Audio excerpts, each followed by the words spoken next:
స్వామి గారు ఈ పాటికి గుడి దగ్గరికి చేరుకోవాలి కదా అని. అవును బావా, బయలుదేరుంటారని అనుకుంటున్నాను. ఆయన మన పాప వివరాలు ఖచ్చితంగా చెప్తారంటావా? మన పాప పుట్టుక గురించి చెప్పిన వారు తన జాడు గురించి చెప్పకుండా ఉంటారా? ఖచ్చితంగా చెప్పగలరని నేను బలంగా నమ్ముతున్నాను బావా. అదే కనుక జరిగితే ఈ మహాశివరాత్రి మన జీవితాలకి మహా అద్భుతమైన రోజుగా మిగిలిపోతుంది.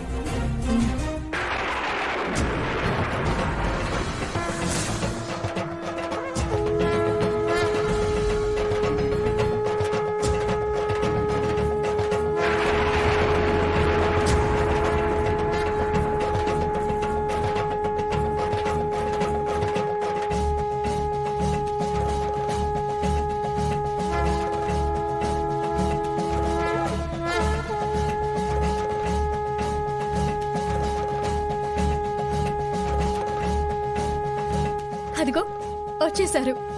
పద.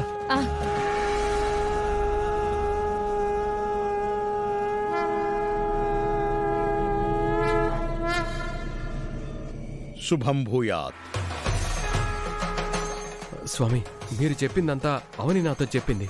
ఇకంతా మీ చేతుల్లో ఉంది. మీ దయ మా ప్రాప్తం. నా దయ కాదు, అంతా ఆ శివయ్య దయ.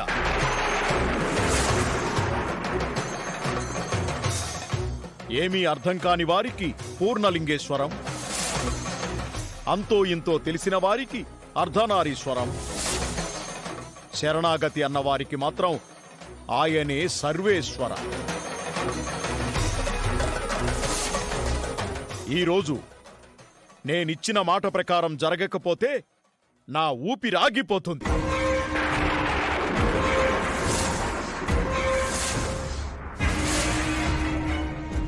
ఆత్మార్పణం గావించుకుంటాను.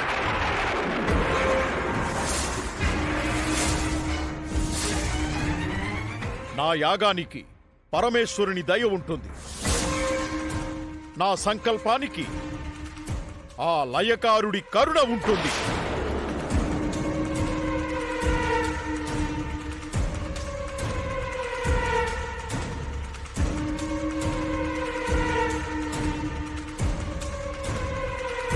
గురువుగారు, మీ పాప ఆచూకీ తెలుసుకునే విషయంలో చాలా పట్టుదలగా ఉన్నారు. ఆత్మార్పణం అన్న మాటను, ఇచ్చిన మాటను నెరవేర్చుకోవటం కోసం అనడం ఇంతవరకు మేము వినలేదు. మీరు నమ్మకంగా ఉండండి.